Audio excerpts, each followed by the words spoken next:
شروع اللہ کے نام سے جو بڑا مہربان نہایت رحم والا ہے۔ الف لام میم را۔ اے محمد صلی اللہ علیہ وآلہ وسلم، یہ کتاب الہی کی آیتیں ہیں اور جو تمہارے پروردگار کی طرف سے تم پر نازل ہوا ہے حق ہے، لیکن اکثر لوگ ایمان نہیں لاتے۔ خدا وہی تو ہے جس نے ستونوں کے بغیر آسمان جیسا کہ تم دیکھتے ہو اتنے اونچے بنائے، پھر عرش پر جا ٹھہرا اور سورج اور چاند کو کام میں لگا دیا، ہر ایک میعاد معین تک گردش کر رہا ہے۔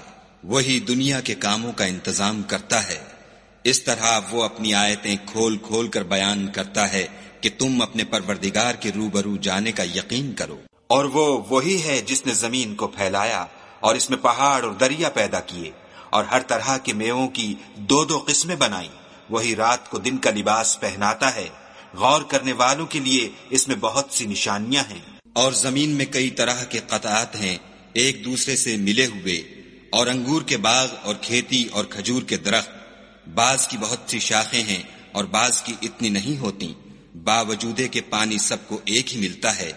اور ہم بعض میووں کو بعض پر لذت میں فضیلت دیتے ہیں، اور اس میں سمجھنے والوں کے لیے بہت سی نشانیاں ہیں۔ اگر تم عجیب بات سننی چاہو تو کافروں کا یہ کہنا عجیب ہے کہ جب ہم مر کر مٹی ہو جائیں گے تو کیا از سر نو پیدا ہوں گے؟ یہی لوگ ہیں جو اپنے پروردگار سے منکر ہوئے ہیں، اور یہی ہیں جن کی گردنوں میں طوق ہوں گے، اور یہی اہل دوزخ ہیں کہ ہمیشہ اس میں جلتے رہیں گے۔ اور یہ لوگ بھلائی سے پہلے تم سے برائی کے جلد خواستگار یعنی طالب عذاب ہیں، حالانکہ ان سے پہلے عذاب واقع ہو چکے ہیں۔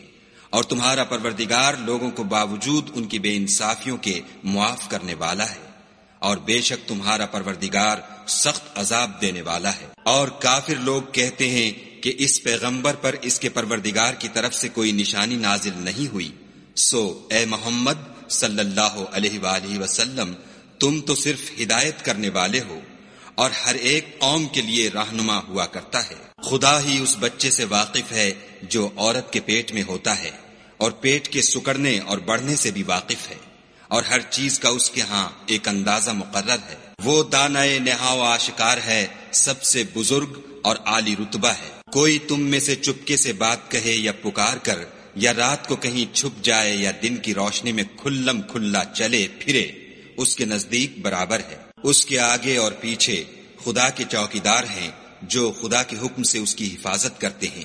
خدا اس نعمت کو جو کسی قوم کو حاصل ہے نہیں بدلتا جب تک کہ وہ اپنی حالت کو نہ بدلے، اور جب خدا کسی قوم کے ساتھ برائی کا ارادہ کرتا ہے تو پھر وہ پھر نہیں سکتی، اور خدا کے سوا ان کا کوئی مددگار نہیں ہوتا۔ اور وہی تو ہے جو تم کو ڈرانے اور امید دلانے کے لیے بجلی دکھاتا اور بھاری بھاری بادل پیدا کرتا ہے، اور رعد اور فرشتے سب اس کے خوف سے اس کی تسبیح و تحمید کرتے رہتے ہیں۔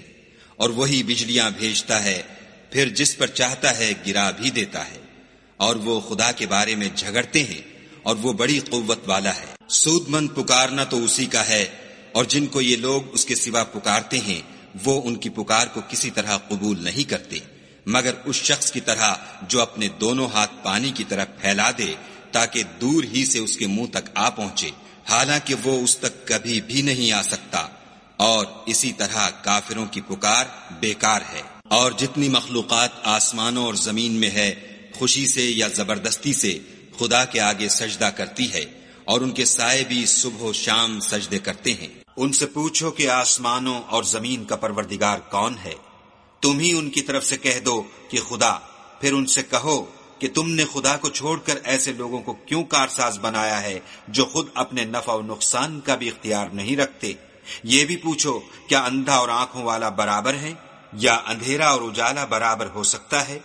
بھلا ان لوگوں نے جن کو خدا کا شریک مقرر کیا ہے، کیا انہوں نے خدا کی سی مخلوقات پیدا کی ہے جس کے سبب ان کو مخلوقات مشتبہ ہو گئی ہے؟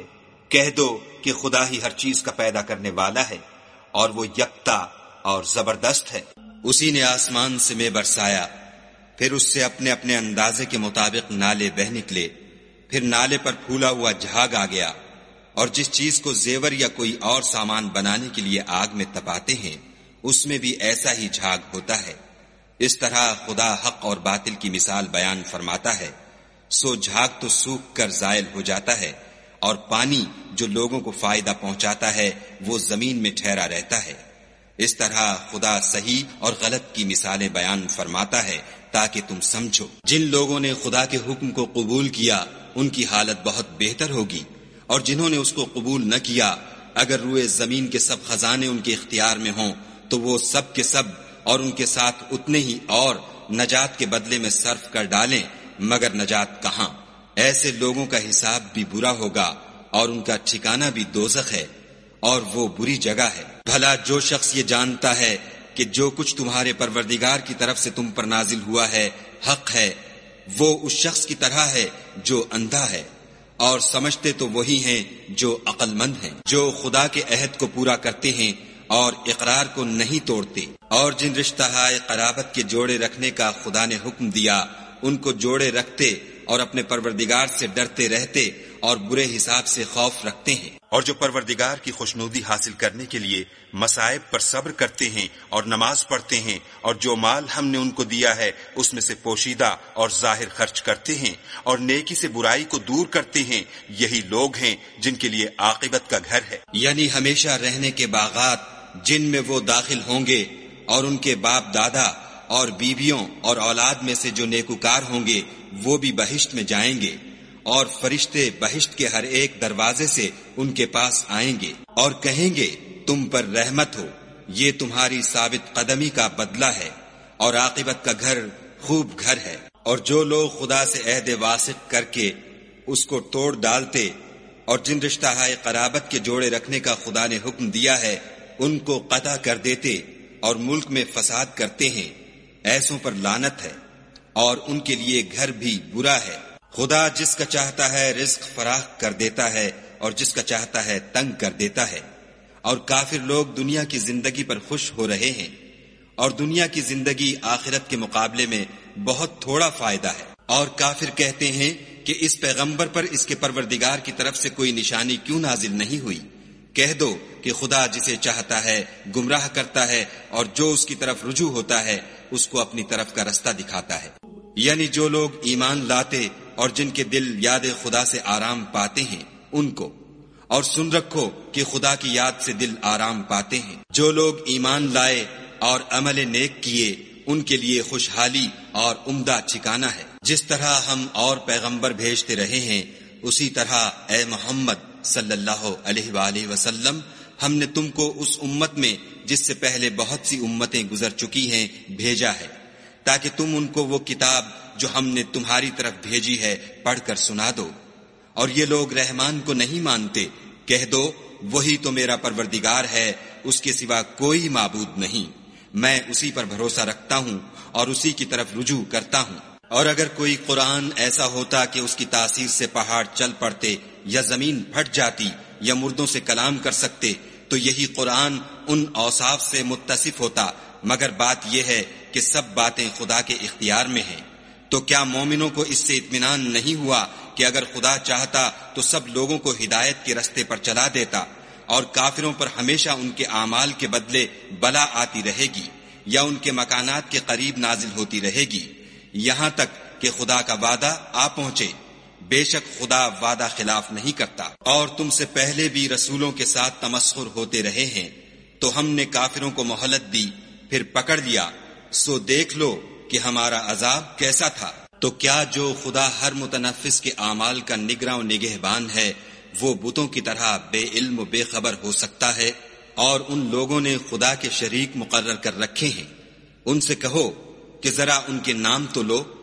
کیا تم اسے ایسی چیزیں بتاتے ہو جس کو وہ زمین میں کہیں بھی معلوم نہیں کرتا، یا محض ظاہری باطل اور جھوٹی بات کی تقلید کرتے ہو؟ اصل یہ ہے کہ کافروں کو ان کے فریب خوبصورت معلوم ہوتے ہیں، اور وہ ہدایت کے رستے سے روک لیے گئے ہیں، اور جسے خدا گمراہ کرے اسے کوئی ہدایت کرنے والا نہیں۔ ان کو دنیا کی زندگی میں بھی عذاب ہے اور آخرت کا عذاب تو بہت ہی سخت ہے، اور ان کو خدا کے عذاب سے کوئی بھی بچانے والا نہیں۔ جس باغ کا متقیوں سے وعدہ کیا گیا ہے اس کے اوصاف یہ ہیں کہ اس کے نیچے نہریں بہہ رہی ہیں، اس کے پھل ہمیشہ قائم رہنے والے ہیں اور اس کے سائے بھی۔ یہ ان لوگوں کا انجام ہے جو متقی ہیں، اور کافروں کا انجام دوزخ ہے۔ اور جن لوگوں کو ہم نے کتاب دی ہے وہ اس کتاب سے جو تم پر نازل ہوئی ہے خوش ہوتے ہیں، اور بعض فرقے اس کی بعض باتیں نہیں بھی مانتے۔ کہہ دو کہ مجھ کو یہی حکم ہوا ہے کہ خدا ہی کی عبادت کروں اور اس کے ساتھ کسی کو شریک نہ بناؤں۔ میں اسی کی طرف بلاتا ہوں اور اسی کی طرف مجھے لوٹنا ہے۔ اور اسی طرح ہم نے اس قرآن کو عربی زبان کا فرمان نازل کیا ہے، اور اگر تم علم و دانش آنے کے بعد ان لوگوں کی خواہشوں کے پیچھے چلو گے تو خدا کے سامنے کوئی نہ تمہارا مددگار ہوگا اور نہ کوئی بچانے والا۔ اور اے محمد صلی اللہ علیہ وآلہ وسلم، ہم نے تم سے پہلے بھی پیغمبر بھیجے تھے اور ان کو بیویاں اور اولاد بھی دی تھی، اور کسی پیغمبر کے اختیار کی بات نہ تھی کہ خدا کے حکم کے بغیر کوئی نشانی لائے۔ ہر حکم قضا کتاب میں مرقوم ہے۔ خدا جس کو چاہتا ہے مٹا دیتا ہے اور جس کو چاہتا ہے قائم رکھتا ہے، اور اسی کے پاس اصل کتاب ہے۔ اور اگر ہم کوئی عذاب جس کا ان لوگوں سے وعدہ کرتے ہیں تمہیں دکھائیں، یعنی تمہارے روبرو ان پر نازل کریں، یا تمہاری مدت حیات پوری کر دیں، یعنی تمہارے انتقال کے بعد عذاب بھیجیں، تو تمہارا کام ہمارے احکام کا پہنچا دینا ہے اور ہمارا کام حساب لینا ہے۔ کیا انہوں نے نہیں دیکھا کہ ہم زمین کو اس کے کناروں سے گھٹاتے چلے آتے ہیں، اور خدا جیسا چاہتا ہے حکم کرتا ہے، کوئی اس کے حکم کا رد کرنے والا نہیں، اور وہ جلد حساب لینے والا ہے۔ جو لوگ ان سے پہلے تھے وہ بھی بتہری چالیں چلتے رہے ہیں، سو چال تو سب اللہ ہی کی ہے۔ ہر متنفس جو کچھ کر رہا ہے وہ اسے جانتا ہے، اور کافر جلد معلوم کریں گے کہ عاقبت کا گھر یعنی انجام محمود کس کے لیے ہے۔ اور کافر لوگ کہتے ہیں کہ تم خدا کے رسول نہیں ہو۔ کہہ دو کہ میرے اور تمہارے درمیان خدا اور وہ شخص جس کے پاس کتاب آسمانی کا علم ہے گواہ کافی ہیں۔